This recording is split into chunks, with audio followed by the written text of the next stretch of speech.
आज हमारे साथ एक प्रखर है, ये हम लोग को बताएंगे इनका जेईई एडवांस क्रैक करने का क्या जर्नी था और इन्होंने किस तरीके से अपना जेईई एडवांस को क्लियर करा और क्या क्या इनके पास चैलेंजेस आए उनको इन्होंने कैसे ओवरकम करा।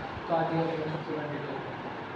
तो मैंने जो जे एडवांस का पेपर पहले दिया था तो वो 12th के बाद दिया था। तो जो सबसे ज़्यादा प्रॉब्लम आती है स्टूडेंट्स को तो बोर्ड मैनेज करना और जे एडवांस जे मेंस को साथ में मैनेज करना होता है। तो सबसे इम्पॉर्टेंट चीज़ है कि हर टाइम विजन हमें रखना चाहिए और कंसिस्टेंसी मेंटेन रखनी चाहिए और हमें मतलब कि इतना नर्वस नहीं होना चाहिए कि बोर्ड मैनेज कैसे होगा, मेंस कैसे मैनेज होगा। बोर्ड और मेंस भी साथ में मैनेज हो सकते हैं और मतलब कि ज़्यादा अलग सब सिलेबस होता नहीं है। अगर हम थोड़ा बोर्ड्स का भी पढ़ के और ही मेंस का थोड़ा पढ़ ले तो भी हमारा मेंस पे अच्छी परसेंटाइल वगैरह आ जाएगी। और एडवांस के लिए तो हायर जो ऑर्डर थिंकिंग क्वेश्चंस होते हैं वो ज़्यादा कर हमें लगाना चाहिए और जैसे जिससे कि एडवांस लेवल थिंकिंग हमारी डेवलप हो सके। तो आपने जैसे कि ये जो बोर्ड्स का एग्ज़ाम था आपका और ये जो जेई मेंस और एडवांस की तैयारी रहती है तो उसमें आपने कितना टाइम स्पेशली जेई को दिया? आपने जब आपका जो भी तैयारी का फेज़ था उसमें आपने कितना टाइम में स्पेशली जैसे कि दिन में जैसे आपका स्कूल हो गया जैसे 2 o'clock या फिर 3 o'clock का, उसके बाद आपका कितना टाइम स्पेशली आप जेई को देते थे जैसे कोचिंग का हो गया और उसको अपना सेल्फ स्टडी को मिला के स्पेशली आप जेई पे कितना फोकस करते थे और क्या सजेस्ट करना चाहोगे कि जैसे कितना टाइम कैसे मैनेज करा जा सकता है उसमें?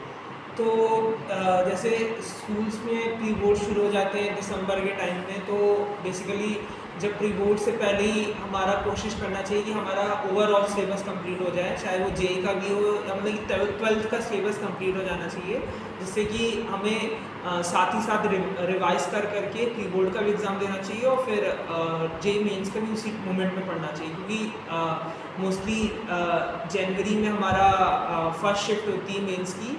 तो बेसिकली मेरी तो स्ट्रैटेजी ये रहेगी कि जनवरी तक मेजरली फोकस हमें मेंस पे रखना चाहिए। अगर दिन में 24 आवर्स होते हैं और हम अगर 10 आवर्स निकाल दें कैसे भी करके, तो उसमें 14 आवर्स में हमें 8 आवर्स या 6 आवर्स तो हमें मेंस को देना चाहिए और जो बाकी चीज़ें उस पर बोर्ड्स में दे सकते हैं हम। और एक बार जब जैन का शिफ्ट हो जाए फिर उसके बाद हम बोर्ड्स पे ओवरऑल फोकस कर सकते हैं, क्योंकि हम थोड़ा अपनी तैयारी होल्ड में रख सकते हैं, क्योंकि बोर्ड भी हमारा इक्वली इम्पॉर्टेंट होता है मेंस होता है। तो आपने जैसे बहुत अच्छा बताया बोर्ड्स का और उसमें कैसे मैनेज करा जा सकता है। तो आपने जैसे अपना आप जो कोचिंग पढ़ते होगे उसके बाद आप इस सेल्फ स्टडी पे जो जेईई का रहता है तो उस पर आपने कितना फोकस करा और उसको आप किस तरीके से देखते हो? जो सेल्फ स्टडी वाला पार्ट रहता है तो उस पर आपने कैसे मैनेज करा और आप सेल्फ स्टडी पे कैसे करते थे? तो मेजरली कोचिंग पर ज़्यादा डिपेंड होना नहीं चाहिए, क्योंकि कोचिंग वाले तो सबको ही पढ़ाएंगे। तो जैसे कोचिंग का सिलेबस अगर हमें कर देना चाहिए नवंबर स्टार्ट तक या नवंबर एंड तक, तो हाल में कंप्लीट हो जाना चाहिए। फिर उसके बाद अपनी सेल्फ स्टडी पर ही फोकस करना चाहिए। हर चैप्टर हर कॉन्सेप्ट्स को एक बार रिवाइज करना चाहिए और मतलब कि अगर कहीं और से भी हेल्प मिल सके यूट्यूब वगैरह से तो भी पढ़ना चाहिए। ये ओवरऑल कोचिंग पर डिपेंड नहीं होना चाहिए और खुद के ज़्यादातर क्वेश्चन प्रैक्टिस पर ही ध्यान लगाना चाहिए। ओके।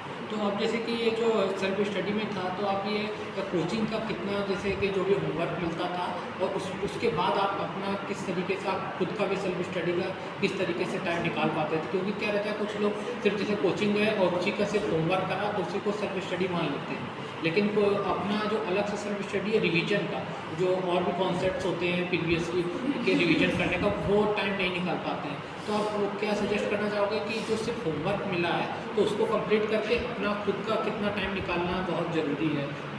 तो जैसे मेजरली अगर होमवर्क भी स्टूडेंट कर रहा तो वो भी काफ़ी सही होता है। तो अगर होमवर्क कंप्लीट करने के बाद अगर 1-2 घंटा मिल जा रहा तो या तो वाईक्यूज़ लगाना चाहिए या तो जो थोड़े हट के क्वेश्चन होते हैं उसको लगाना चाहिए। और नहीं तो फिर जब भी हफ्ते में 1 छुट्टी मिल जाए या कभी भी 2 छुट्टी मिल जाए तो उसमें मेजरली हमें फुल फोकस देना चाहिए क्वेश्चन सॉल्विंग और इन सब।